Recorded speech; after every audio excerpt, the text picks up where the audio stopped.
Hey y'all, thanks for tuning into another video. So this is how to stop shrinking yourself and finally take up space. If you listened to the pod earlier this week, we talked about why we shrink ourselves, why we have that too much wound where we feel like we're too much all the time, so that we continue to shrink ourselves and not show up as the authentic versions of ourselves because we experienced in childhood that person was just not accepted. And we go into survival mode, and so we say, okay, well, in order to survive, then I'm going to continue to shrink myself because it creates a better environment for other people.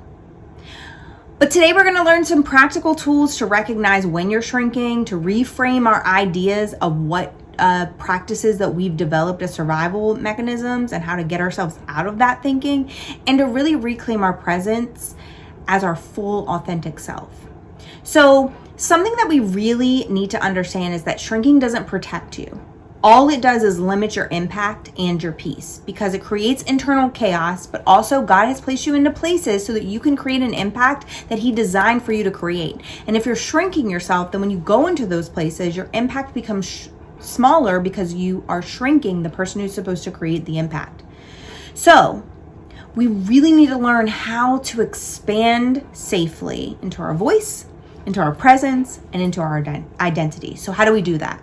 Well, the first thing we need to do is to audit the situation. And that really is taking inventory. You know, I love talking about taking inventory. You have to take inventory if you want to assess the reality of the situation. And in order to do that, to address this too much wound, you have to notice when you shrink. You know, in the pod, one of the things that I said was to notice when you're shrinking this week and jot it down. And then to go back to that space and to show up differently, the full version of yourself. You can't do that if you don't notice when you're shrinking. And again, this isn't a space where we're like, I am who I am and everybody's just going to listen to me and accept me for who I am, because that's not realistic. That's, again, showing up as a defended version of yourself. We're talking about that person who is fully in alignment with who God has created us to be. And the way that we can notice when we're shrinking is when we feel like we can't say the things that we know that we're given to say. When we know that it would bring impact to the situation, but we don't say it because we don't want to bother the other person. When the filter that we are filtering everything through is whether or not it's going to be palatable to the people in the room, that is when we're shrinking. So we have to notice when those things are happening. The second is we have to notice who makes you feel like you're too much. Who makes you feel like the only way that you are accepted in the space is to shrink. And we either need to have conversations with those people or stop being around those people. And also address whether it's a them problem or a you problem, because a lot of times you'll feel like those people make you feel like you need to shrink because they're embodying who they fully are. And sometimes that'll make you insecure about showing up as your full authentic self. So you have to address whether it's a you problem or a them problem. But if there are people who are requiring you to say less, do less, and be less of yourself, then we need to notice that, because those are people who, unless you have to be around them, that you don't have to give access to you. Another thing that we need to do is learn how to take up space. You know, something that was really eye-opening for me was when I started doing yoga, because yoga was something that I used to help me to seek mental clarity, to get the stress out of my body. And I know that there are some Christians who have a different opinion on yoga, but I believe that it doesn't have to be all of the things that it's been made out to be, and that it can be body movement that really just gets that stress and tension out of your body. When I started doing yoga, I remember there was a point in time where I work out in my bedroom because it's quieter and it requires me to just be right here. And so working out in my bedroom, there's a specific space that I work out in. And when I was doing these stretches, which actually were the stretches that felt the best to my hips, which is where I tend to store my trauma, I couldn't fully do the stretch because I was kind of in a confined area. And I remember the moment that I noticed it. And I was like, I felt panicky, almost like somebody was confining me or holding me down. And I noticed in my body how that felt. I noticed why it was happening in that way. I moved so that I could fully do the exercise. And then I came back to that situation and just really thought about metacognitively thought about the way that I was thinking about the situation. Like, why did it make me feel panicked? Why did it make me feel confined? What is happening? And what I came up with was that I was finally in a space where I was no longer willing to shrink. And in the literal form, I wanted to take up space with my body, no longer hunch my shoulders over, no longer keep things inside of me. And because of that, my body did not like that it was in that confined space. It needed to be able to fully do the movement to stretch it out. And so physically, you have to be willing to take up space. So do stretches where your arms and your legs are taking up space. Do movements where your body is taking up the full space that it can possibly take up.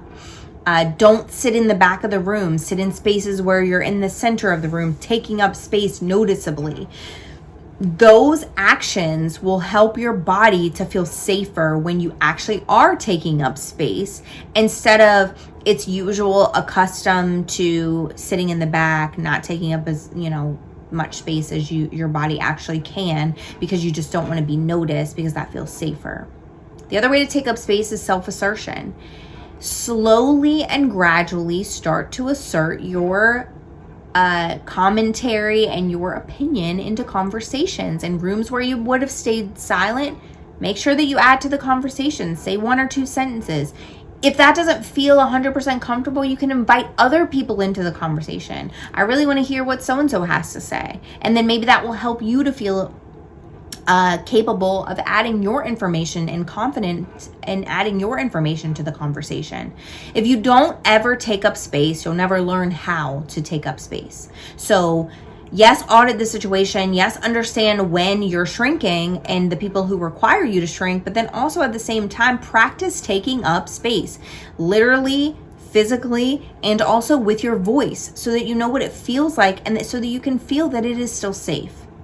And the other thing then, the third thing and the last thing that we have to do is reframe thinking.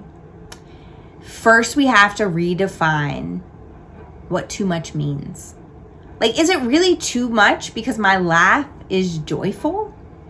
Or is it their perspective because they don't feel like I should have the freedom to laugh that loudly because they don't give themselves that freedom? Is it really too much the way that person is talking and the information that they're bringing to the table? Or is it because the people around them require them to shrink to feel better about who they are and how they are?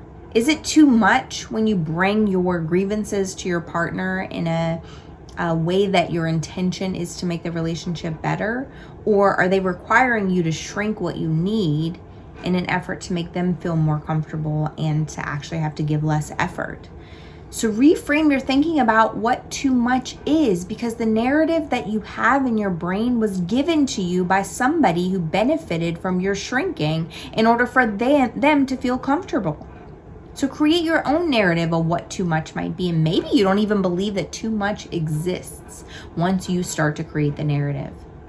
And inside that reframing of your thinking, you have to realize that other people will adjust. It is not your responsibility to provide a life of comfort for them all the time by not being who you actually were crafted to be, or being somebody different to make their lives easier and more comfortable.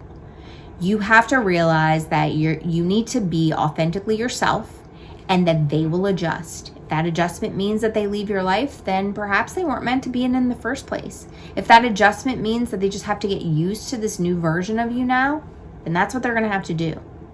But no longer are you in a space where you feel like in order to protect yourself, you have to be this shrunken version of yourself. But more importantly, now you're in a space where you can increase your impact and increase your peace, because you can show up fully and authentically yourself by auditing those spaces and people, by taking up space so that your body gets used to that being safe, and by reframing your thinking so that you truly understand that you get to pick what too much is, or if you even believe in the first place, and other people have to adjust. Because if they don't want to be in a space where you're fully and authentically yourself, then They don't deserve to be in a space where you exist fully and authentically yourself. I hope this video helps you. Please like and subscribe to my channel. Share this with people who you think may help them break free from the bondage that they're experiencing, so that they may live a life of freedom and surrender the bondage that they are experiencing.